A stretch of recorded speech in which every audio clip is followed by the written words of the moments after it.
علیکم ورحمت الله وبرکاتو. زه یم ستاسو ورور ستاسو ملګری ذبیح الله ایمان.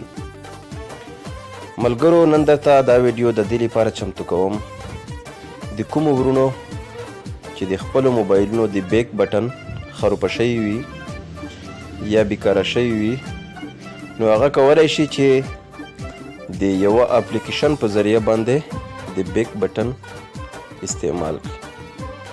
نو تاسو به د دې لپاره چې دا بټن فعاله کړئ لومړی به د پلی سټور څخه دا بټن رکوزه کړئ.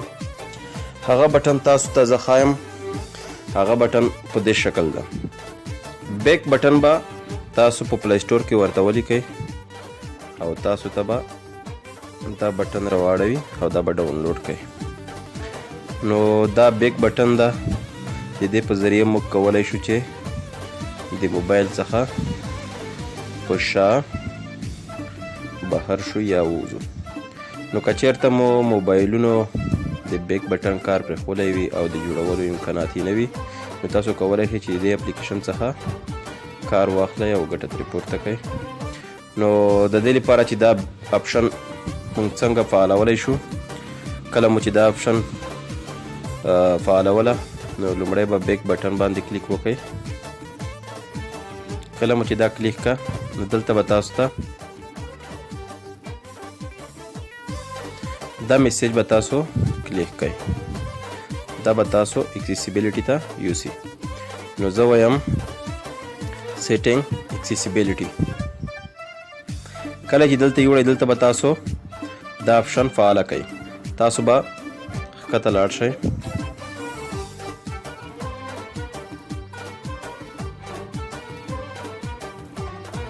دلته تاسو ته بیک بټن درکړئ. دغه به کلیک کړئ. دا مو چې کله کلیک کړه دې کې به تاسو دا یعنی خلاصه به یې کړئ. دا به ووهئ. دې کې به اوکې ووهئ او دا فعاله شوه. نو تاسو کولی شئ چې د دې څخه ګټه پورته کړئ. نو اوس د دې لپاره چې دغه موږ په کوم ځای کې استعمال کولی شو نو تاسو په دغې اپشنو باندې ګوته ونیسئ او تاسو کولی شئ چې یو بل ځای ته یې هم انتقال کړئ. فرض که زه دا بټن دې ځای ته وړم نو دلته مې کېښوده یا یې فرض که دې ځای ته وړم. کوم ځای کې چې تاسو ته خوند درکوي د هغې ځای څخه تاسو ترې استفاده وکړئ. نو دا بټن تاسو ته په پلی سټور کې درکوي. قسم قسم اپلیکیشن یې ورکې کېدي. نو دا اپلیکیشن چې دا ډېر سوکا ده، ډېره ایزي لار ده.